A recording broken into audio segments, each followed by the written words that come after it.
O CNJ em Ação está começando agora. Hoje você vai conferir os destaques da segunda sessão do mês de novembro do Conselho Nacional de Justiça. Entre eles, o julgamento do processo que questionava a distribuição de uma vaga no Tribunal de Justiça de Santa Catarina. Vai saber quais os eventos que vão movimentar o judiciário e como acompanhar o Conselho nas redes sociais. E ainda, uma entrevista com o juiz auxiliar da presidência do CNJ, Douglas Martins. Nós vamos conversar sobre os manicômios judiciários. Além disso, vamos mostrar as notícias mais importantes do Conselho Nacional de Justiça. Isso, a partir de agora, no CNJ em Ação.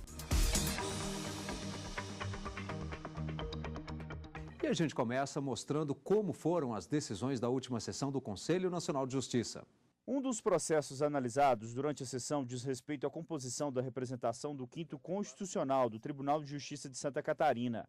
A regra foi questionada pelo Ministério Público do Estado, que não concorda com a distribuição de uma vaga para a Ordem dos Advogados. O conselheiro Gilberto Valente, que havia pedido vistas do processo, ou seja, um tempo maior para analisar o caso, alegou que deveria ter sido indicado um novo integrante do Ministério Público, porque não houve equilíbrio de fato. Continuou o Ministério Público ainda com uma vaga abaixo, 5 membros, enquanto a ordem com 6 membros. Simplesmente o tribunal equivocou-se e entendeu que aquela vaga seria da ordem, porque teria destinado a vaga que foi criada por lei ao Ministério Público. A última composição que o tribunal teve, em número ímpar, na composição do tribunal, a vaga estava representada por maioria com representante da Ordem dos Advogados do Brasil. A conselheira Gisela Gondim questionou o entendimento e defendeu a alternância. Depois de ter sido destinada essa vaga para o MP, ocorreu uma aposentadoria compulsória de um outro desembargador que era também do MP. Mas quando ocorreu essa aposentadoria, essa vaga já tinha sido destinada ao MP. Então, uma vez que ela já tinha sido destinada ao MP, o tribunal já tinha composição ímpar. E aí a regra é que quando há composição ímpar, você vai alternando. Se a última foi para o MP, a próxima teria que ser necessariamente para a OAB. Na sequência, o conselheiro Fabiano Silveira apoiou o entendimento da conselheira Gisela Gondim. Essa dança das cadeiras ocorrerá aqui, acolá, neste ou naquele momento. O que importa é verificar se a regra da alternância foi observada. O ministro Francisco Falcão, corregedor nacional de Justiça, acompanhou a divergência apresentada pelo conselheiro Gilberto Valente. E se a OAB era majoritária anteriormente, de forma muito cristalina, parece que a vez agora é do Ministério Público Federal. Já a conselheira Débora Ciossi lembrou de outro julgamento que foi feito pelo CNJ. Nessa consulta, nós aprovamos o critério apontado pelo conselheiro Gilberto. Só queria ressalvar que teve essa consulta, não era num caso concreto, mas nessa consulta perguntavam qual era o critério, se da vacância, não era isso, conselheiro? Ou na composição. E foi aprovado por essa composição. Rubens Curado relembrou detalhes do caso analisado anteriormente. Se a vacância se dá em vaga da categoria com representação minoritária, mantém-se nesta categoria a destinação para o provimento. Ao contrário, se a vacância se der na categoria majoritária, o provimento se dá de forma a inverter a predominância numérica, fazendo prevalecer agora a categoria que antes era minoritária. Divergência que não foi acompanhada pela conselheira Maria Cristina Peduzzi. Se então o Ministério Público foi o último a ocupar uma vaga no tribunal destinada ao 5º, estavam 6, ficou a composição então paritária, 6 do Ministério Público, 6 da advocacia. Eu não tenho dúvida que a alternância é o critério que tem que ser considerado para o provimento desta vaga que surgiu em data posterior pela aposentadoria de um desembargador. O processo dividiu o plenário. O conselheiro Guilherme Calmon acompanhou a divergência apresentada por Gilberto Valente. A prevalecer o voto do relator, nós teríamos uma perpetuação de uma situação de predominância de origem por parte da advocacia em comparação à origem do Ministério Público. Não é essa a razão da norma que estabeleceu exatamente o critério da alternância.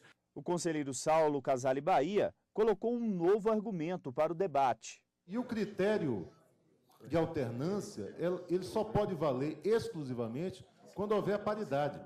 E aí, uma vaga vai ser Ministério Público e vai ficar com uma maioria de 1 a vaga seguinte vai ser da OAB, vai ter uma maioria de 1, e assim vai haver essa alternância. A conselheira Gisela Gondim interferiu novamente na discussão e lembrou do perigo de se quebrar a regra da alternância.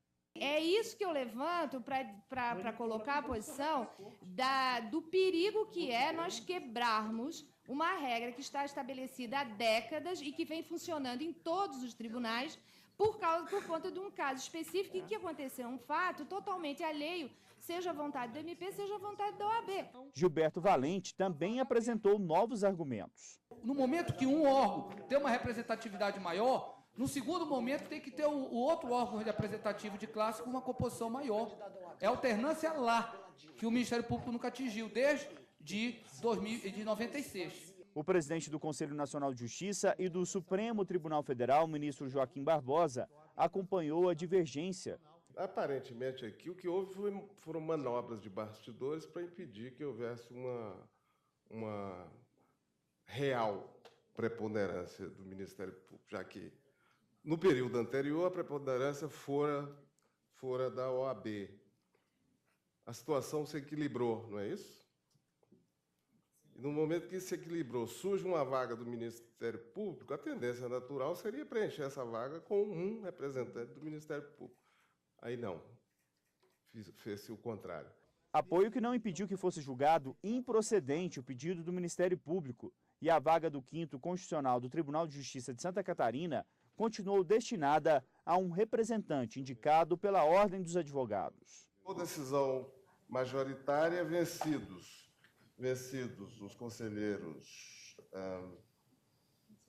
Francisco Falcão, Guilherme Calmon, Débora Ciotti, Rubens Curado, Wellington Cabral, Gilberto Martins e o presidente. E na próxima semana você vai acompanhar mais decisões da sessão de número 179. Veja agora as notícias de destaque do Conselho Nacional de Justiça. Conselho Nacional de Justiça esclarece dúvidas sobre patrocínio de eventos realizados no Judiciário. Empresas públicas e privadas poderão participar no máximo com 30% do financiamento de seminários e congressos promovidos por tribunais, conselhos de justiça e escolas da magistratura. Essa foi a resposta do CNJ à consulta que questionou a interpretação da resolução que trata do tema. A relatora conselheira Gisela Gondim respondeu que tribunais, escolas de magistrados e conselhos estão proibidos de receber mais de 30% de patrocínio de qualquer tipo de empresa, mesmo que seja de origem pública. Os juizados especiais dos aeroportos terão atendimento diferenciado durante a Copa do Mundo em todas as 12 cidades que irão sediar os Jogos. Além das questões sobre relações de consumo, a atuação do Poder Judiciário alcançará demandas ligadas à infância e à juventude, observando com atenção a presença de menores de idade. Da mesma forma, o juizado do torcedor dentro do estádio funcionará durante cada partida para solucionar causas criminais e o atendimento será ampliado para conflitos relacionados à infância e à juventude. Essas decisões foram tomadas pelo Fórum da Copa do Conselho Nacional de Justiça. Quer saber mais sobre os principais assuntos e como acompanhar o CNJ nas redes sociais? Veja agora no quadro Tá na Rede.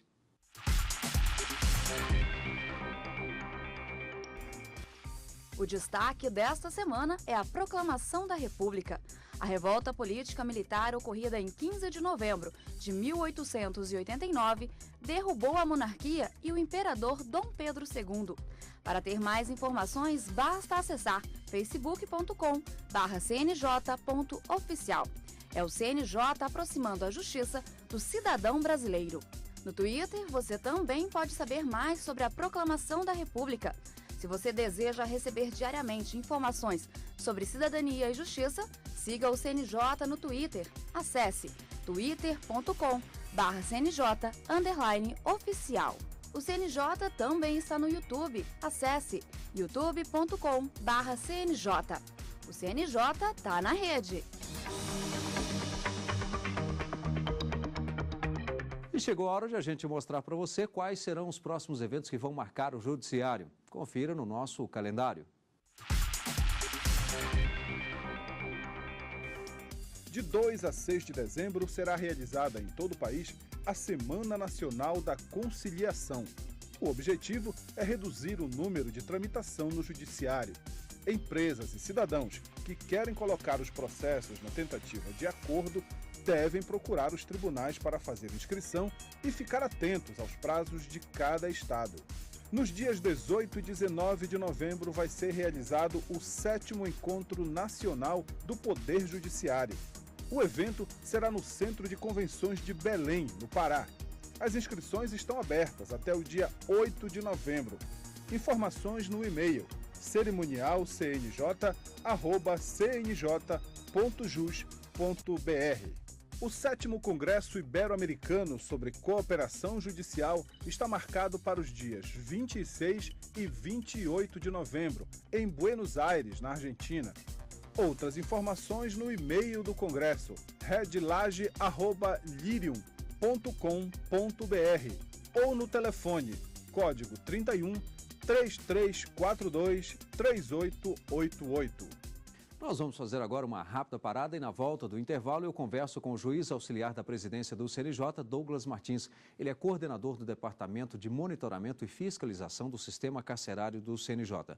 Nós vamos falar sobre os manicômios judiciários. Até já.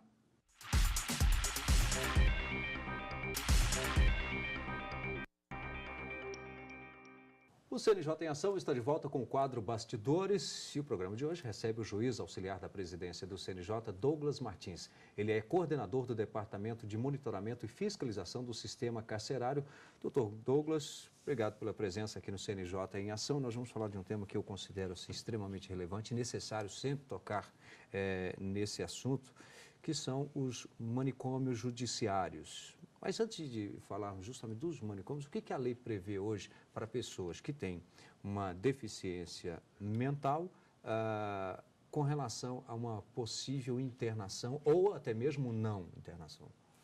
Bom, no caso de cometimento de algum crime por alguém que possa ter feito isso em sofrimento mental, o procedimento é o de instauração do incidente de insanidade mental.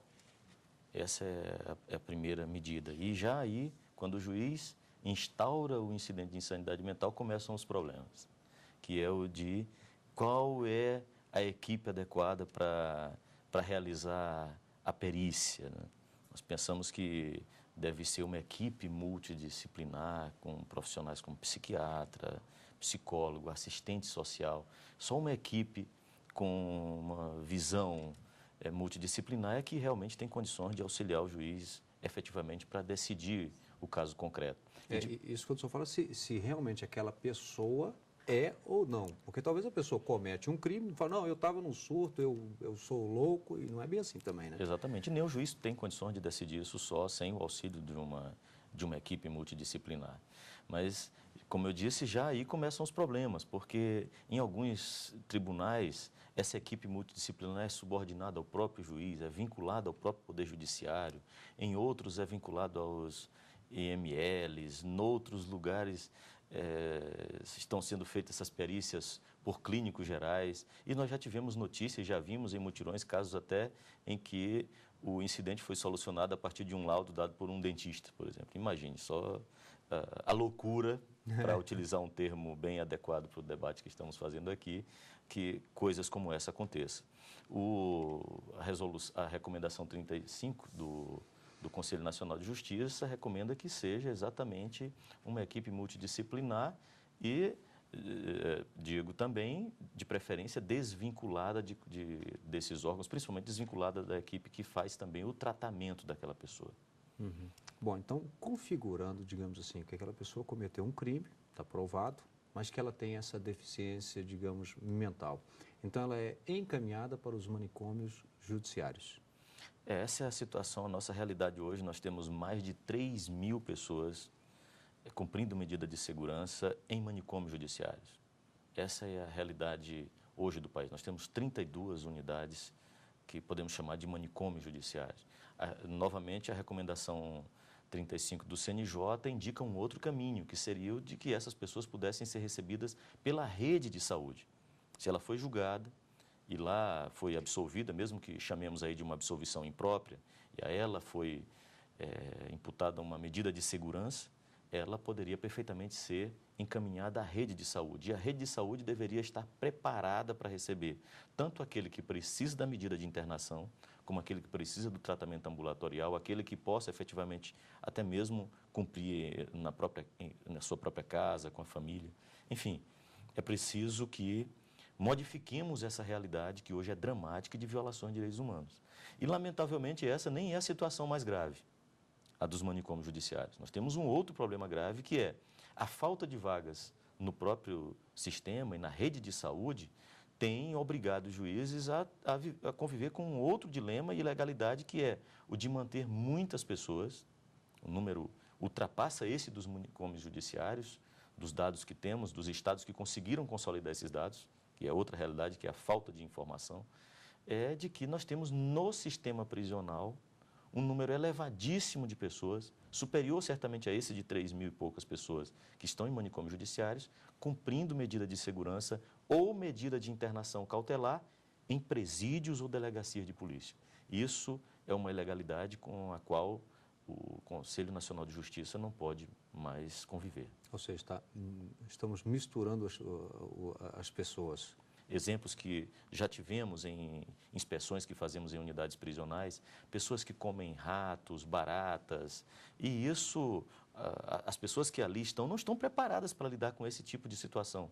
Eu já vi casos, inclusive, em que os outros presos, às vezes, até, de certa forma, brincam com essa situação. Ah, nós temos aqui uma pessoa que elimina os... Quer dizer, essa pessoa não poderia, de maneira alguma, estar no sistema prisional. Ela deveria estar na rede de saúde. E nós convivemos com esse tipo de ilegalidade, com esse tipo de violação de direitos humanos e ainda não tomamos a medida mais concreta para que essa realidade mude. São pessoas que sofrem também violência por parte dos outros presos. Alguns ingerem fezes, outros arremessam fezes nos outros presos e, por conta disso, são agredidas e, às vezes, mortas dentro do sistema prisional. Então, não posso acreditar que as pessoas queiram conviver com essa situação de ilegalidade. E a sociedade não vê isso e, de certa forma, numa situação de uma certa hipocrisia, tem até uma certa alegria de não conviver com isso, né? de afastar do convívio social a pessoa que tem esse tipo de atitude. Quer dizer, ele está ali, certamente ele estava fazendo isso em sua residência, em sua casa.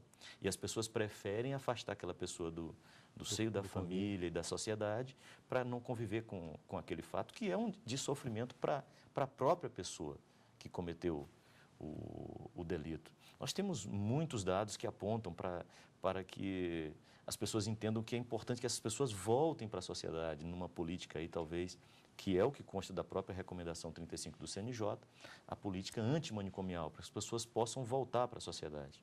Nós temos um dado assustador, por um lado, e, por outro, revelador de uma realidade, que é aquele de que 49% das pessoas que cumprem medida de segurança, que cometeram o crime de homicídio, foi contra familiares. 49%, quase a metade. Foi exatamente porque, de certa forma, a rede de saúde falhou. Já tivemos um exemplo recente de um caso em que a família tentou levar para a rede de saúde alguém que estava em sofrimento mental. Essa pessoa não recebeu o tratamento adequado, voltou e cometeu um crime contra os próprios familiares. Quer dizer, é preciso que a rede de saúde no Brasil esteja estruturada adequadamente para conviver com essas realidades. Um outro dado alarmante, e nós tivemos o exemplo lá no Ceará, de uma pessoa que cumpriu medida de segurança, estava em um manicômio judiciário e há décadas ela poderia já ter voltado ao convívio familiar ou mesmo encaminhada a uma residência terapêutica ou um outro espaço adequado. Ela jamais poderia estar em um ambiente de manicômio judiciário. Ela não tinha sequer medida de segurança para cumprir. E era um senhor numa cadeira de rodas, enfim. Mas o juiz convive com esse tipo de dilema. Eu faço o que com essa pessoa? Ela já cumpriu a sua medida de segurança, poderia voltar para a sociedade, mas ela não volta porque a família não quer receber e também porque a rede de saúde não está estruturada para promover esse fluxo. A rede de saúde, principalmente os municípios, precisam se envolver mais nisso. O município precisa se estruturar e ter as residências para receber as pessoas em praticamente todos os estados da federação. as residências terapêuticas são incapazes de receber a quantidade de pessoas que poderiam ir para esses espaços, saindo do ambiente de internação, saindo do ambiente hospitalar, do ambiente asilar, propriamente dito. Então, é uma reflexão que precisamos fazer sobre esse assunto. E o CNJ, o que busca fazer para solucionar isso? Nós precisamos, penso que seja o momento de fazê-lo, talvez tomar algumas medidas um pouco mais fortes. O CNJ já adotou algumas medidas, já enumerei aqui algumas. A recomendação 35 é um exemplo, mas eu penso que talvez seja o momento de rediscutir o assunto e converter, talvez aperfeiçoar a recomendação 35, que trata exatamente desse assunto, e talvez transformar em algo mais forte, como uma própria resolução que trate do assunto. Talvez avançarmos um pouco mais na resolução 113 também, que também trata das medidas de segurança, para que algumas situações de violações de direitos humanos sejam já tratadas como inaceitáveis. E, principalmente, o cumprimento de medidas de segurança em ambiente prisional.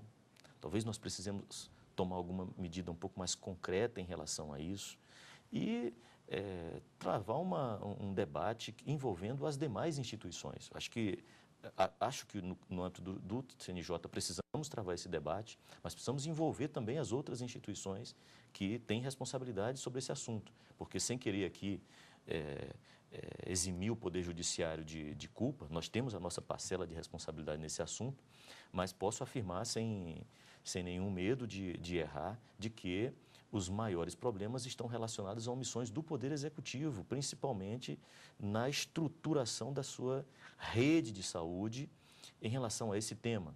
Nós estamos com tratativas envolvendo o Ministério da Saúde, que está interessado em firmar parceria com o Conselho Nacional de Justiça, para que nós possamos chegar ao restante da rede, principalmente nos estados e municípios, para que a rede, de um modo geral, de certa forma, o SUS, ele tem essa política, principalmente de municipalizar a rede, né, levar para os municípios, levar lá para a ponta, efetivamente, o tratamento de saúde de um modo geral e também a saúde mental.